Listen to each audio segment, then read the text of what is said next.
So all hour long, we've been telling you the stories of Matthews and the history, and this is really a town that celebrates the past while embracing what's to come. I want to bring in Queen City News reporter Maureen Wartz with our last story of the day. Maureen?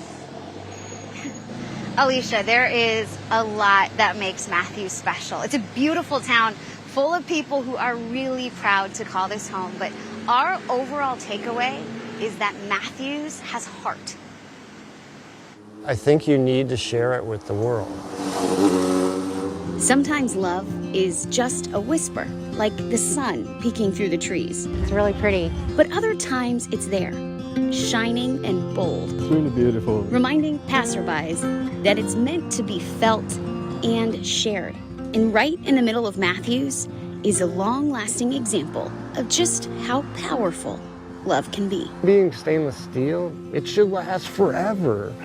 No, he's not been doing this forever. I picked it up with the forklift and it swung out like this, and I said, now it looks like an archway. In fact, Tom Risser would tell you he's pretty new to the art scene. I was like, well, I'll just take him home, and now he sits in the woods scaring away the deer, I suppose. But 25 years of sculptures It's the heaviest ball probably ever made, that size. are strategically placed And then you get worried it's too heavy, so you got to put a third leg to the ground with the tail. and thoughtfully named If we ever sell this house, Max is staying here. There's no way I'm moving this one. all around his yard. One little girl came up to me and said, I counted 85 sculptures, and I'm just going to take her word for it. Metal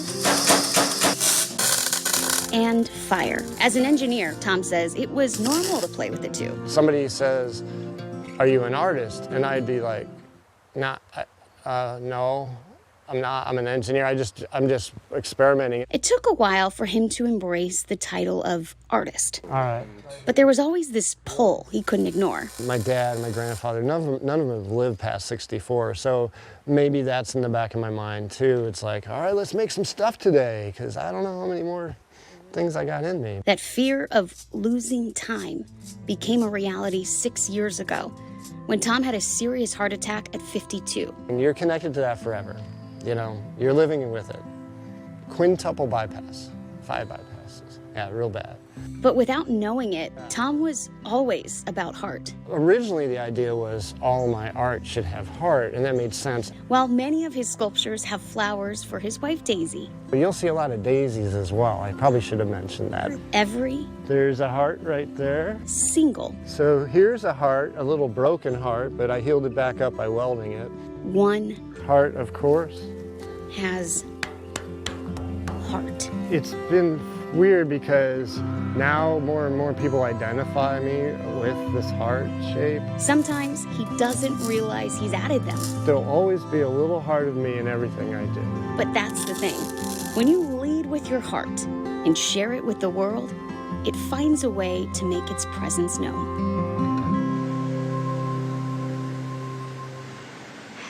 Tom says for a while that heart was on loan, but people in Matthews loved it so much they asked to keep it. And Alicia, the name of that sculpture is Public Display of Affection.